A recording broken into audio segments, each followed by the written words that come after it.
This episode of CardioNerds is sponsored by Glass Health, a new digital notebook designed for all healthcare providers. With Glass Notebook, you can capture all of the schemas, scripts, and pearls that you encounter and leverage them to take better care of your patients. Their notebook is absolutely perfect for capturing and organizing tutorials, journal clubs, podcasts, photos, and lecture slides that have been building up chaotically on your phone and computer. Try Glass Notebook for yourself today by visiting glass.health to keep all of your medical knowledge in one place. Worldwide, cardiovascular disease affects the lives of hundreds of millions. Dedicated cardio nerds everywhere are working hard to fight this global epidemic. These are their stories. Welcome back, Cardio Nerds, to the Cardiac Critical Care series. This is Eunice Dugan, one of the co-chairs, and I'm here with Doctors Dan Ambinder and Karan Desai. It's another great day to learn the Shulman wards, as always. We already had an exciting episode with Doctors Elliot Miller and Nine Aurora about AKI and cardiorenal syndrome. And lucky for us, today is another glorious day where cardiologists and nephrologists get to work together. We're going to be discussing today's episode on continuous renal replacement therapy, or CRRT, in the CICU. I'm thrilled to be introducing today's FIT lead, who is already part of our CardioNerds family, as the FIT ambassador from University of Washington. Welcome to Dr. Tomio Tran. How's it going over there in the West Coast? Thanks, Eunice. I'm really excited to be here, part of the CardioNerds family, and be a part of the good effort to democratize medical education. So I really appreciate the invite. I'm especially excited to be on this episode as I get to introduce Dr. Joel Topf. Dr. Topf is a world-renowned nephrologist and medical director of research at Clair Nephrology. He is one of the 3 editors for the Nephrology Handbook of Critical Care Nephrology, released last year. He has been lauded for being an excellent teacher, teaching medical students at Oakland University William Beaumont School of Medicine, trainees at St. John Hospital and Medical Center, Freely Filtered Podcast, #NephJC on Twitter, and many other online education platforms, and seemingly the rest of the world via his Twitter under the handle of @KidneyBoy. Yeah, that's an awesome introduction. I am super honored to be here. I've never been on the Cardio Nerds before. I love the Cardio Nerds opening monologue, and I'm hoping that this episode will get that also. I've been a long-time listener, first-time participant, I guess is what I would say. Dr. Topf, this is amazing, and this is just a chance for us to share. We had set off recording, but Dr. Topf has been a leader in asynchronous medical education, along with Dr. Sparks. They've just done tremendous things in the field of nephrology and in the field of medical education. As you heard Tomio talk about all the things that you've done, but early on, as CardioNerds was getting started, you had become one of our dearest mentors and gave us such great advice about how to build and grow. And we have just been admiring you and been learning from you, and you are always available for advice. So it has been really amazing, and it's really phenomenal that we're finally able to get you on CardioNerds so we could share the wealth for the rest of the listeners. All right, so let's get started with our case. We have a patient, Miss Nicole Kidney, who is a 60-year-old woman with a history of hypertension, diabetes, hyperlipidemia, presented with an anterior STEMI. This was complicated by acute heart failure and cardiogenic shock. She was emergently taken to the cath lab where a coronary angiography was done, and it showed a 100% proximal LAD occlusion, for which she received a successful PCI for. During the case, she was hemodynamically unstable, so they placed an Impella CP for shock and left ventricular unloading. The patient was then transferred to the CICU and was found to have an ejection fraction of 30%, with an anteroapical wall motion abnormality. At baseline, her creatinine is 1.0. Okay, I know what you're all thinking. Deja vu. Many cardio nerds have seen this story unfold in an ICU near them. We can assume that there will be some degree of end organ damage, including to the kidneys in the setting of shock. Dr. Topf, in patients presenting with shock, what risk factors predict likelihood of requiring CRRT, or continuous renal replacement therapy, in the next coming days? Is there anything that can be done to mitigate the risk and to protect the kidneys early in the patient's course? You've read the consult a million times. Make sure, keep the blood pressure, keep that mean arterial pressure as high as feasible, no lower than 65. There is some evidence that if it's over 75, these patients do a bit better, not a survival benefit, but maybe a decreased need for dialysis. You want to avoid nephrotoxins, aminoglycosides, NSAIDs. You want to minimize your dose of contrast. And we can talk about contrast more. I'm personally pretty skeptical about the nephrotoxicity of radiocontrast.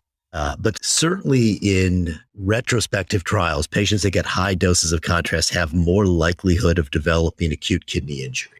I'm just not certain that's not a proxy for a sicker, more complex patient.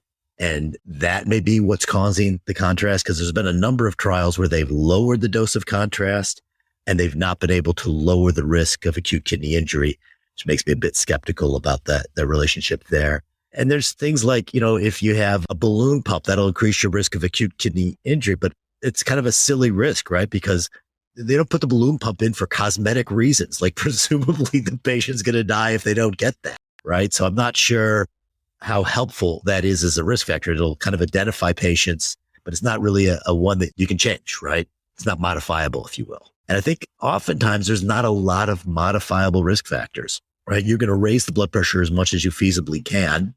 You're going to avoid hypotension as best you can. You're going to avoid volume depletion. Those are all good ones. You can select antibiotics that'll be less toxic. And, try to pick patients that are not so old. Try to pick patients without pre-existing CKD, again, not very modifiable.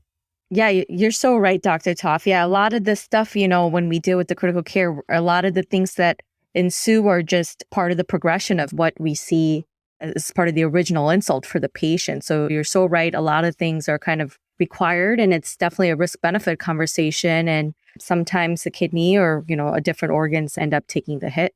Getting back to the case, as we feared, on day 3, our patient becomes oliguric, requiring diuretics, and her creatinine's 2.5. The ICU team is, of course, worried about her kidney function. Now, we all know the basic schema for approaching AKI on the general medicine floor.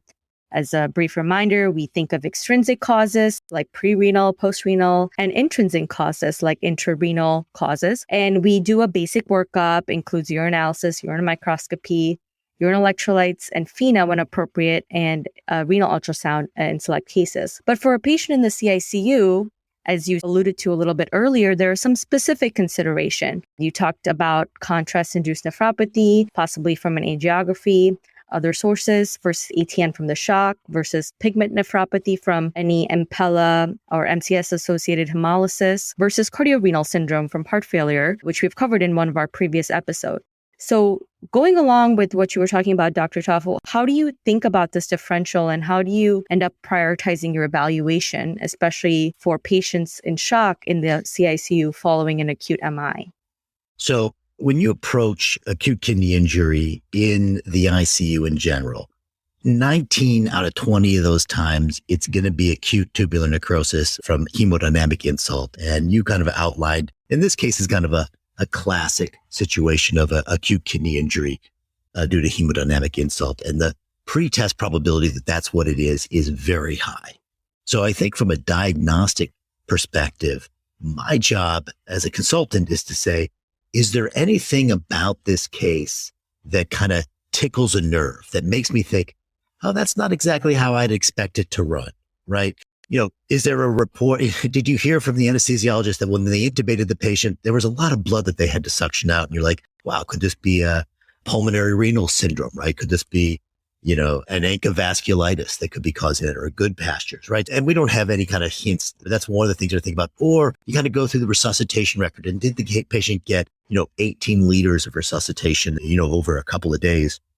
That would make you think about abdominal compartment syndrome.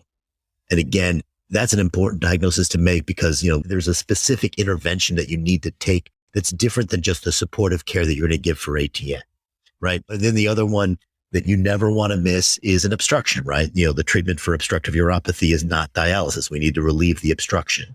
And so the things that you don't want to miss are things where it's going to change your therapeutic direction, right? If it's an acute glomerulonephritis, like a pulmonary renal syndrome, you're going to need to give immunosuppressants, right? If it's an abdominal compartment syndrome, you're going to need to open up the belly. If it is obstruction, you're going to have urology come in and you have to relieve the obstruction. Right? That's what I think about in terms of the diagnostics. What you were kind of going over, hemodynamic, contrast, pigment nephropathy, really, we have no specific interventions for any of those conditions. And it's just supportive care. And so pick which one you want to pick as your cause. It's really not going to change a lot of what we do. Generally, don't pick contrast nephropathy in my notes because I don't want to make the cardiologist feel bad, right? They're working very hard to take care of that patient, right? It's serious, right? And I don't think it is, I don't think it is helpful to keep emphasizing the risk of life-saving cardiac resuscitation or cardiac revascularization procedures, right? This patient would clearly have done worse with, what was it, 100%? Where was the lesion? I missed that. That was in the LAD. Prox LAD.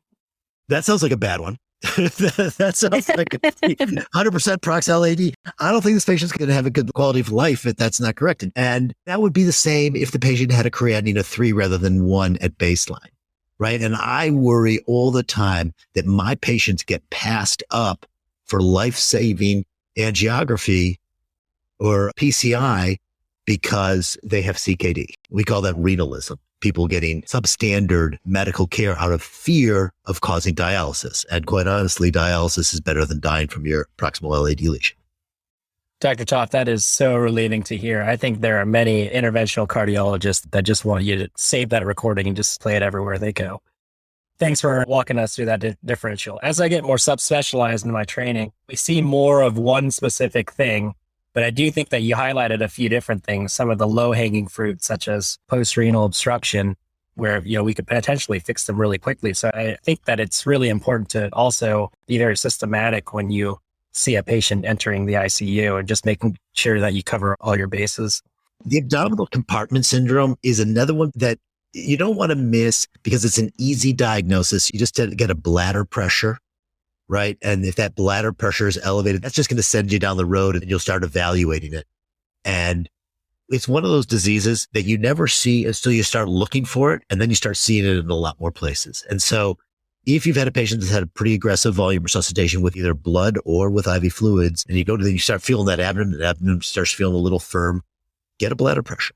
It's actually not an uncommon scenario for us, especially in some of the more structural cases where you have large bore arterial access and, we have a high stick or something. I've actually come across that a couple of times. So back to the case, just to update you on the patient's status, their BUN is 80 and their potassium is 4.5. The patient is oliguric despite maximal doses of diuretics. On bedside hemodynamics, the patient's RA pressure is 17 with minimal respiratory variation. The PA pressures are 55/30 with a mean of 38, and the wedge is 27 millimeters mercury. Their cardiac output is 3.8 liters per minute, and they have a cardiac index of 1.9. The team is wondering if they will need to start renal replacement therapy soon. We all know the classic AEIOU indications for dialysis, and as per TikTok star Dr. Glockenflexen, the nephrologist is actually the smartest person in the hospital. Dr. Topf, what information should we have on hand before we consult nephrology? Oh, don't call us without a potassium. That'll just give us a seizure. Like if you call us, I've got the pulmonary capillary wedge pressure, but I don't have a potassium, you'll probably get hung up on, right? So we're going to want a basic metabolic profile and, probably a recent chest x-ray, give us a sense of how their oxygenation is going, though this patient is getting to sound pretty fluid overloaded. And then, the other thing that the nephrologist is going to scoff at is if you say, maximal dose of diuretics, we will scoff unless you actually have the actual diuretics that you gave and the doses, because there's always more diuretics, right? And so I'd want to know exactly what was given and what was the response there. There is a test that's available, and it's a functional test called the furosemide stress test. And the idea is you give a big slug of furosemide and you look to see how much urine that they produce. And the slug is 1 milligram per kilogram if they are furosemide naive, so they have not had any loop diuretics before. So you're given usually 70, 80 milligrams, and 1.5 milligrams per kilogram if they've been on furosemide in the past. So now all of a sudden you're given 120, 140 milligrams potentially. So you give this dose of furosemide and you're looking to get 200 cc's over the next 2 hours. And in the original article on the furosemide stress test, this was designed to predict the patient advancing to stage 3 AKI, but subsequently they said, well, actually, it's good at predicting patients needing dialysis in the next 24 hours.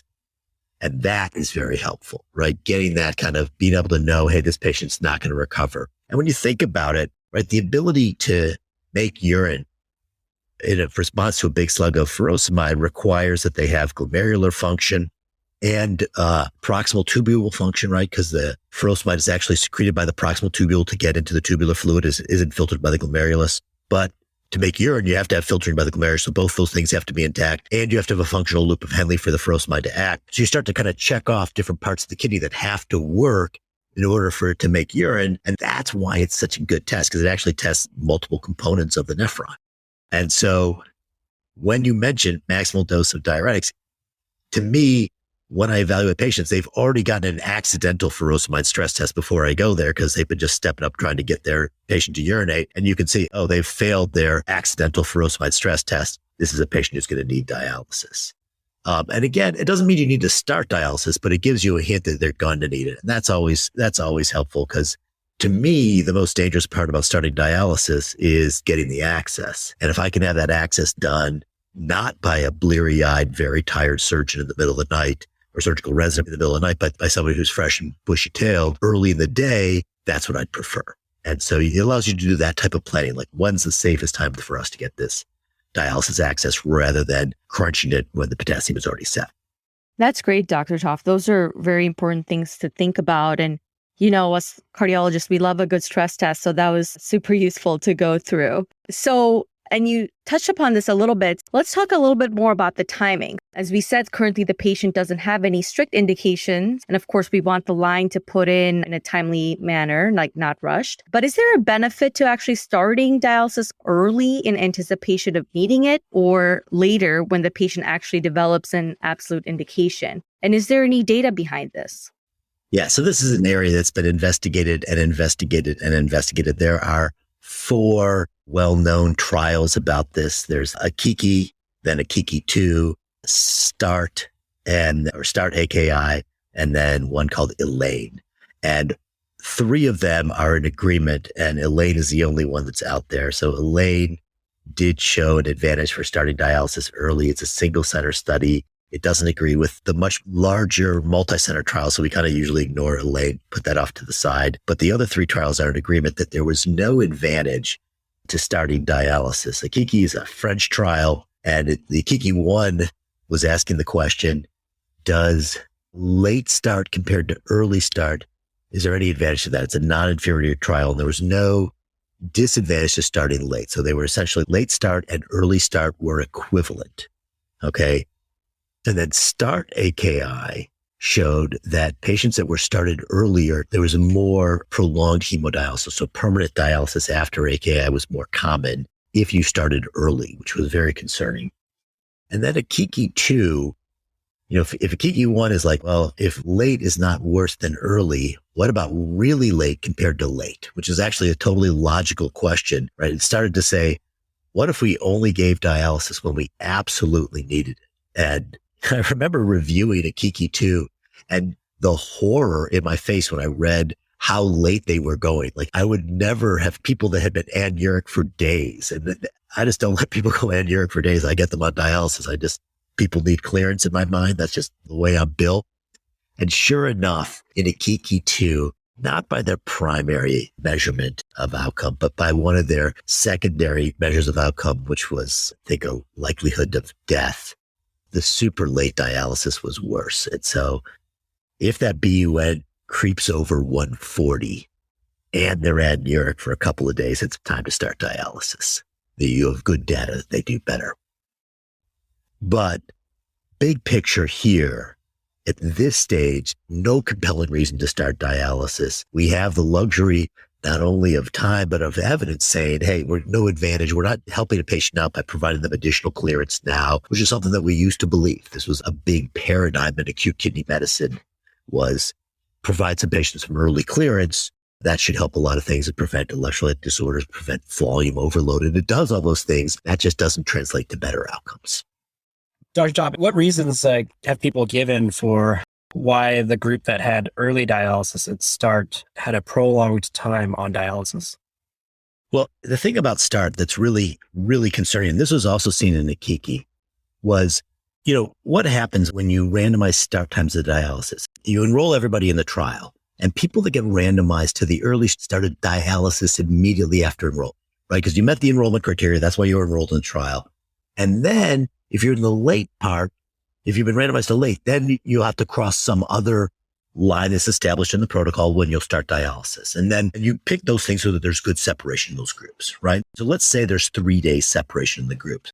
Well, the natural history of AKI, it gets better, right? And so lots of people in those 3 days end up getting better and never needing dialysis. And I think the number was somewhere about 1/3 to 1/2 in those 2 trials, in START and Nikiki 1. Okay. And then there's no difference in outcome. So what you have is you have 2 different protocols that have absolutely the same outcome, but in one you had to dialyze, 30% or 50% more patients. So essentially by delaying dialysis, you spared a lot of people dialysis.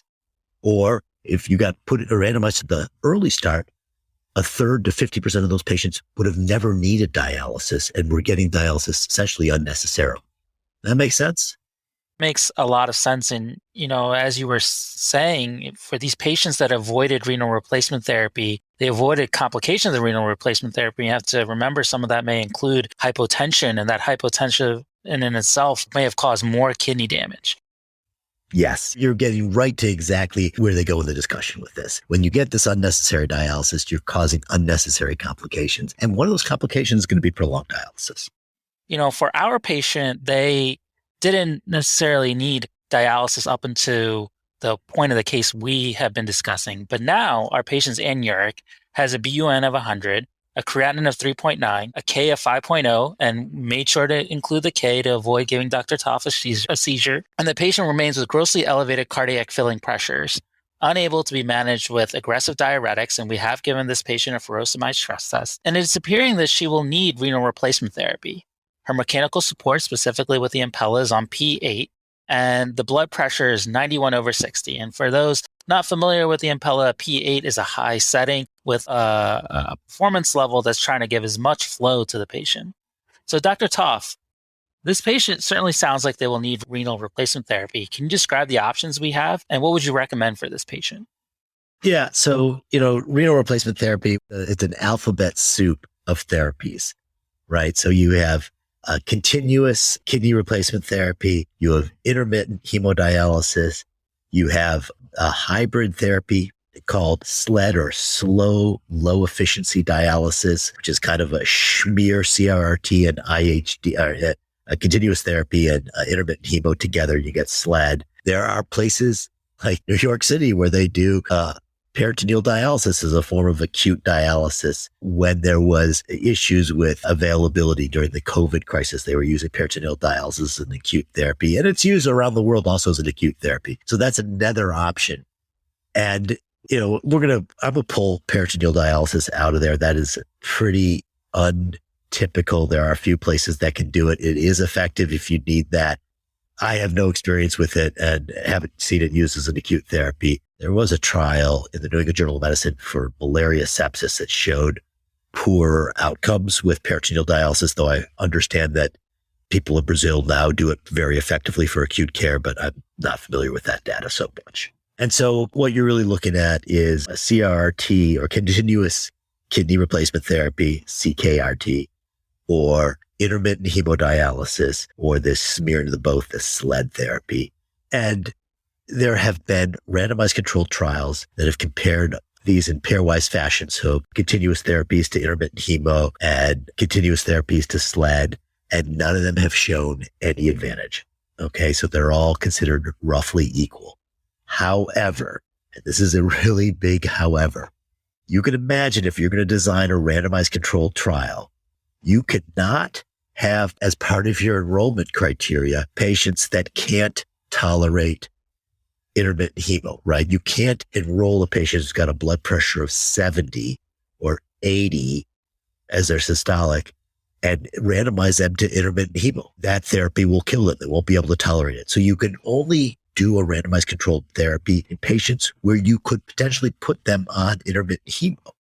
This patient, very marginal. I would be incredibly nervous about trying intermittent hemo. I don't think any of those randomized controlled trial would allow this patient to get randomized, right? To blood pressure of 90/60 with a lot of support, right? That Impella, you're going to want to get that out. So this to me is a patient that the only choice here is a continuous therapy And that's going to be either continuous kidney replacement therapy or this schmearing, this slow, low efficiency dialysis. And it doesn't really matter which one you pick. They both work fine. The slow, low efficiency dialysis it's catching on. There's a lot of advantages to that just in terms of workforce and the machines that are available to do it. You could kind of use a intermittent hemo machine to run it. It doesn't take quite as much nursing support. So there's kind of other hospital employment issues that come to play and just workforce issues that can kind of govern this type of thing. And it's running like a continuous kidney replacement therapy, but just overnight and not during the day. And that allows the patient to go for procedures without having to take down the service. It also allows you to stretch your machines if you're in a crisis situation like we were in COVID. With one continuous kidney replacement machine, you could dialyze 2 people, right? One during the day, one during the night. So there's reasons why SLED is gaining favor, but that's a decision that the hospital's kind of going to make for you, and it's not going to influence the outcome of your patient. Well, thank you so much, Dr. Topf. And as you said, renal replacement therapy is really an alphabet soup of therapies and acronyms and names. And we in cardiology are absolutely guilty of very similar crimes against humanity. But for us CardioNerds, we have mechanical circulatory support, and we try to boil it down to simple things. So, for example, a pump, an oxygenator, and tubing make up ECMO. But renal replacement therapy seems even more overwhelming and just like this black box that we may have a hard time understanding. So would you be so kind as to elaborate on the different types of CRRT and whether there are preferred methods for cardiac patients versus other special considerations for renal replacement therapy that's continuous, and even within cardiac patients, maybe ischemic patients, electrolytes, pressors, inotropes, all these other things that we should be thinking of, and whether or not they're on mechanical circulatory support. It can get very complicated. What's your take on this big topic? I know this is a very big question. No, this is important stuff. So once we've decided that we're going to do continuous kidney replacement therapy, there are 3 other flavors. So that you could do continuous hemodialysis, you could do continuous hemofiltration, and you could do continuous hemodiafiltration. And what these are is they are leaning on 2 different ways of cleaning the blood. There is convection and diffusion. So we'll talk about diffusion first. That's the one that's analogous to your standard outpatient dialysis that your end-stage renal disease patients go for 3 days a week. You put the blood in contact with the dialysate across a semi-permeable membrane. If you've ever taken a look at a dialyzer, it's like a bundle of like 10,000 very, very fine straws. And the blood runs through the straws, and the dialysate bathes the entire straws, and they kind of flow in opposite directions. So you get this counter current exchange, and the dialysate has a normal concentration of sodium, a normal concentration of magnesium, no phosphorus, no BUN, no creatinine, and then some modest level of potassium, usually about 2 milliequivalents per liter. And potassium from the body flows down its concentration gradient into the dialysate. Urea, creatinine, phosphate, all flow down its concentration into the dialysate. But things go in both directions, right? So the bicarb concentration in the dialysate is about 35. And so it flows from the dialysate into the blood and restores the bicarbonate to the patient. And that's how it works in outpatient dialysis. And that's how it also works on continuous therapies, just a lot slower. So instead of getting it done in 4 hours every other day, we run this thing for as close to 24 hours as we can get, and it slowly will correct the patient's electrolyte and fluid abnormalities. But everything I described there, I did not describe how any fluid gets removed. In fact, I said the sodium concentration of the dialysate is the same as it is in the blood, so you can't remove sodium that way. And so what we do is we actually run that fluid under pressure. We'll actually squeeze some fluid through the semi-permeable membrane. It'll just push that fluid out there. Like if you've ever used a paper straw, sometimes you can see that fluid leaking out of the sides of the straw. That's exactly what we're doing. We're just pushing fluid through the pores, and that's called ultrafiltrate. And a dialysate machine will get 2 to 3 to 4 liters in a 4-hour treatment. And on a continuous kidney replacement machine, we'll get, 25 cc's an hour, 100 cc's an hour, 200 cc's an hour. I'm seeing a lot more than 200, maybe 250 is the max, but somewhere in that range per hour, you add that up over a day, that's a ton of fluid. And that fluid that comes off has the exact same electrolyte content as blood does. For every liter you take off, that'll have 140 milliequivalents of sodium. Well, that's a lot of sodium. I mean, that's 1.5 times the recommended daily allowance. So that'll get your sodium off and that'll get your fluid off. And that's called ultrafiltration. And the sodium that comes out with that fluid, that is convective clearance. That's the other form of clearance.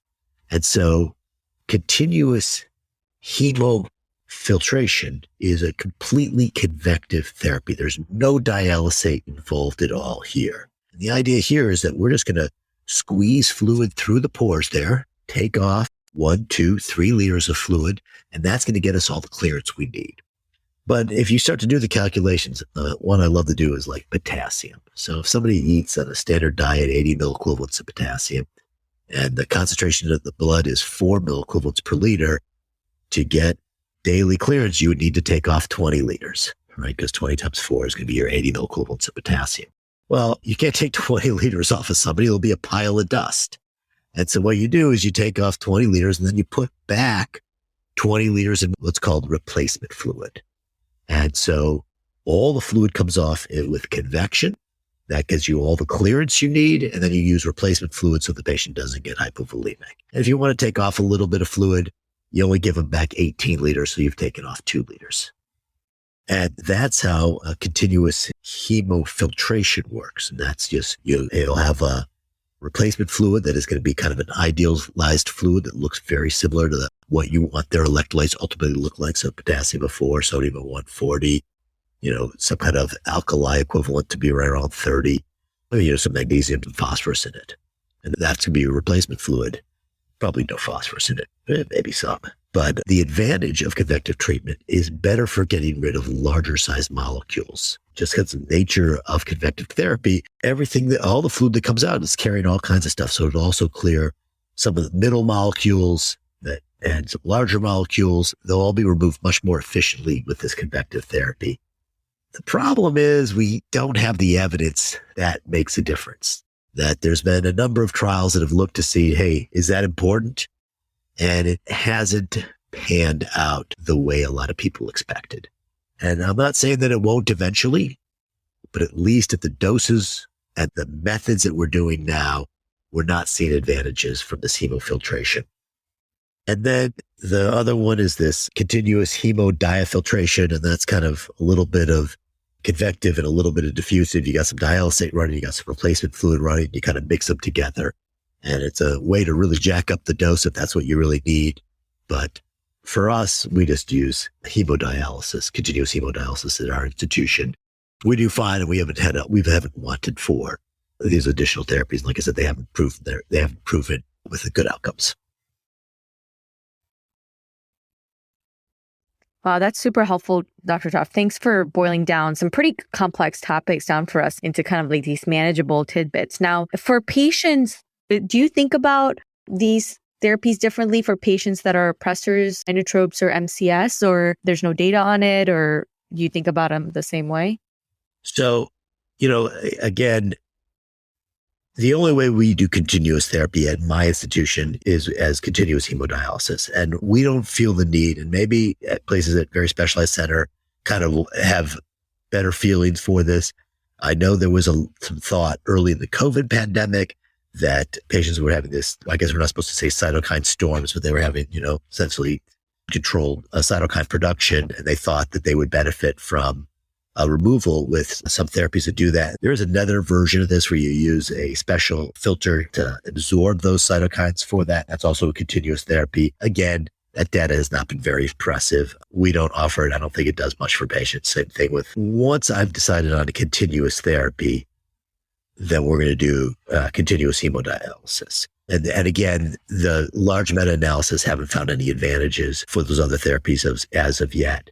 But, not every patient needs continuous therapies. And then oftentimes patients will be hemodynamically stable enough for intermittent hemo. And in that situation, then there's a real decision to make. If they can do, this patient you presented, I didn't think I had any choice, had to be on a continuous therapy. But if the patient had a blood pressure of 100 and wasn't on the impeller, well, okay, then we can do either. And then you have to take a look at some questions. And there, if the patient has acute hyperkalemia, you'll be able to lower that potassium much faster with intermittent hemodialysis. It's a much more powerful machine or technique. If you want to get things fixed up in an hour or two, intermittent hemo is your friend. And so the same thing with a toxicity. Anytime you have an intoxication, intermittent hemo, much better than these continuous therapies at fixing that problem. Gotcha. That makes a lot of sense. Yeah. This is something I've wondered. Sometimes, at different institutions, of course, practices are different, but I don't know if there's actually data behind this. Is it unsafe to run dialysis through the ECMO circuit? I've heard maybe concerns about ear embolus or things like that, but I don't know much about it. What are your thoughts? So it's standard therapy to run continuous dialysis with the ECMO in series with the ECMO circuit. I think I have that right. So we have definitely done that. I don't think air leaks are a big concern. There's an air trap that prevents air from going from the dialysis machine back into the body. I don't think that would be an issue. And there is some concern about being able to have adequate blood flow, but we don't need that much blood flow for CRRT. 100, 200 cc's an hour, 200 cc's a minute is plenty. Gotcha. Thanks for that. Yeah. I've kind of heard different things. And for me, it's like you avoid another line placement, especially if a patient has difficult access, things like that. So now back to our patient. So our patient gets an HD line and CVVH is started. Now, the CIC team rounds every morning and they visit our patient. Of course, they check the lines and medications and examine the patient, but sometimes the CVVH circuit is kind of skipped over. And I'm definitely guilty of this because it's not generally well understood. And we leave it up to our nephrology colleagues for the most part. And we like it that way. But is there something that we should be looking at every day and keeping an eye on just so we understand our patient more holistically? I think you should take a look at the I's and O's. And I think you want to make sure you're looking at the right I's and O's because especially if you're running hemofiltration, you'll have a lot of replacement fluid going in. So the I's could be just immense. And there's also going to be a lot of fluid removal. So you got to make sure you have the balance right to see how much was actually removed from the patient. I would want to ask the nurse how long the filter has been running. Has this thing been clotting every few hours? Because that's going to be if patients having repeated clotting on the dialysis circuit, they're going to get anemic or they're going to lose 150 cc's of blood every time that clots if they're unable to flush that blood back, which is often the case. So that's something that you also want to be aware. You want to kind of put your nephrologist on the spot if it's clotting often. You're like, what are we doing about this? This is not good for the patient, right? And remember, when we choose the dose of dialysis, we're doing this in an attempt to get 24 hours of therapy. And if this patient is clotting multiple times a day, circuit is going down, takes time for it to get put back up. Maybe they're only getting 18 hours. Maybe they're only getting 16 hours of dialysis. And then you might not be getting the support that you want to get the patient. And then the orders that we're putting in terms of fluid removal are not going to be meeting the goals of the team. So find out, how long is this running? How much downtime are we getting? That's another thing that you can get from that. And then, the other thing you can take a look at the pressures. So there's two pumps. There's one pump that's pulling fluid from the patient and another one that's pushing fluid back into the patient. You don't want those pressures to be too high. That would be a sign that you're having trouble with your access. Something you might want to talk to the vascular surgeon about, that this access seems to be clotting, not working as well. Maybe you need a longer catheter. Maybe you need a different site, those types of issues. And then in terms of electrolytes, the one that everybody looks at the potassium, or you're always worried about that one. That's something that when we start, we'll usually start with a dialysate with a 2K bath. But after they've been on CRRT or continuous therapy for a day or two, the potassium usually will normalize, and then you'll need to switch to a 4K bath, kind of keep it steady. But the one that tends to be problematic is phosphorus. So phosphorus usually by the time you start is going to be 7 or 8, quite high. But on continuous therapies, you'll drive that phosphorus down below 1. And when that phosphorus gets that low, you're going to start to get muscle weakness. And I'm not sure you're aware of this, but the heart, muscle. And so it needs phosphorus to work also. And so that's something that I keep an eye on. And that can be difficult to replace because the CRT is just really efficient at removing phosphorus. And once it gets going after a couple of days, that phosphorus can really get low. And you're kind of like, oh, we're giving them phosphorus 3 times a day. It's still going down. And if that's the problem, you can talk to your nephrologist. One thing that we sometimes will do is we'll actually add sodium phosphate to the dialysate. So like just 1 millimole per liter is enough to prevent that phosphorus from going too low. And that's real helpful. Thanks for that, Dr. Topf. So our team is paying attention to the patient's ins and outs, and we're maintaining the appropriate fluid balance. The patient is net negative, and we are able to get them fairly euvolemic. As such, we've been able to successfully wean them from the Impella. The patient remains hemodynamically stable with blood pressures in the 100s over 60s. The creatinine has been around 3 for several days now, and the patient is now beginning to make small amounts of urine on CVH. In these scenarios, we often trial diuretics to see if the patient has some native renal recovery. Dr. Topf, does every patient started on renal replacement therapy in the ICU deserve a trial of native recovery with diuretics? How do you manage the transition, and are there scenarios where it is futile to try?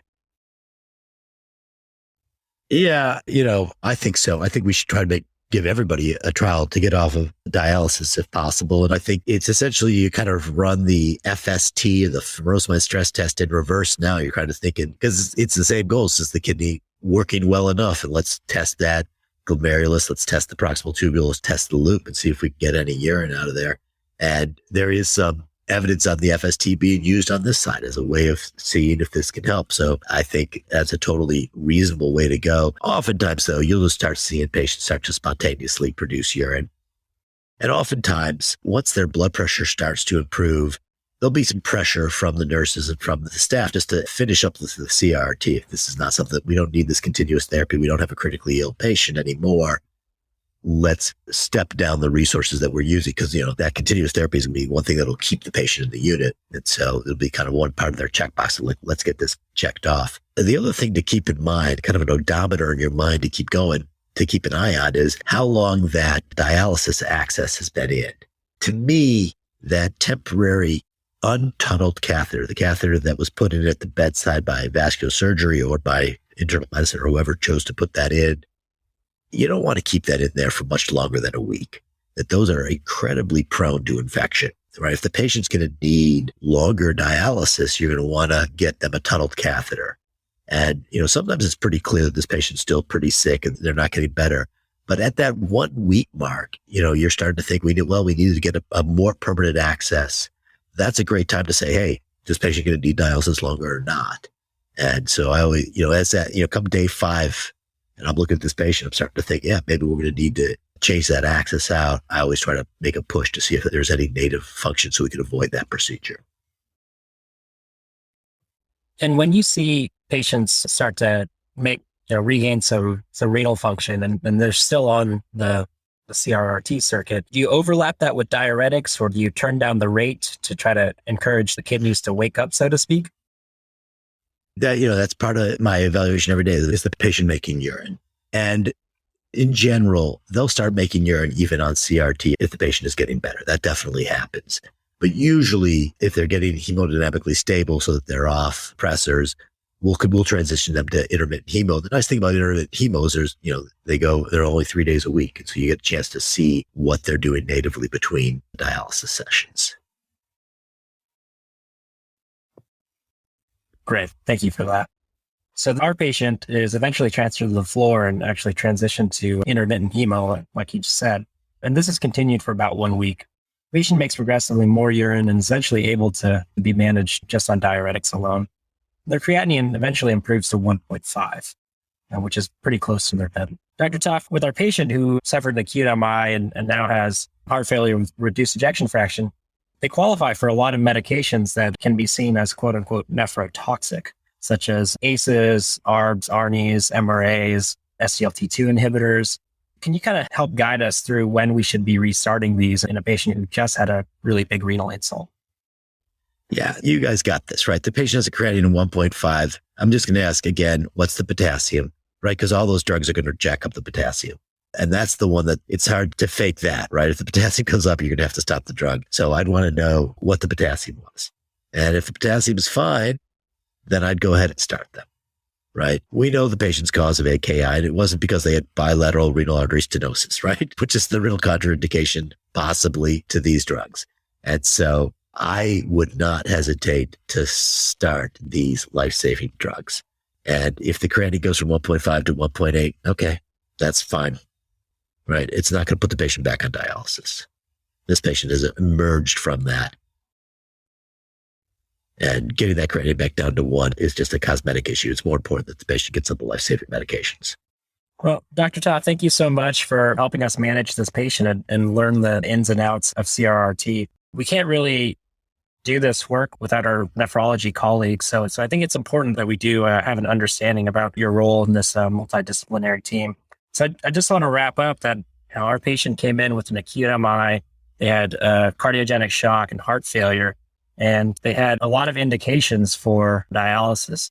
During this case, we reviewed the indications for CRRT. We reviewed the different modalities and the basic physiology behind each mode. And we also talked about a lot of the evidence surrounding this in terms of early versus late initiation, especially in cardiac specific populations. We also talked about how we assess improvement in renal function, improvement in renal recovery and renal function, and how to transition patients off CRRT and try to get them back to the floor and eventually back home. I just want to really thank you for joining us today. I feel like I've learned a ton during this case, and it really brought me back to my internal medicine roots. Well, this was super enjoyable. I had a great time talking about this. The one thing that we didn't talk about, and I think is super important, is the real need for collaboration here, is that the cardiology team usually has a much better handle on kind of the hemodynamic status of the patient in terms of their volume tests. I don't want to completely give that up. I mean, nephrologists are pretty good at that often.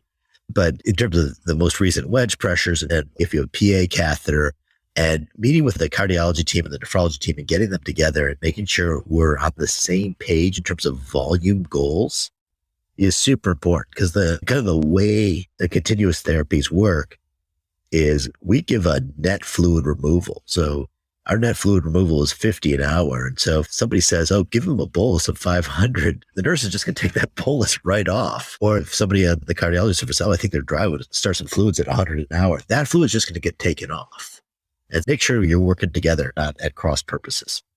Well, thank you. I think that is an excellent point. Collaboration is key, and again, highlights so many different things going on in the critical care universe, but also in the cardiology universe. And we would be nothing without nephrology, and we hope to think that nephrology feels the same way.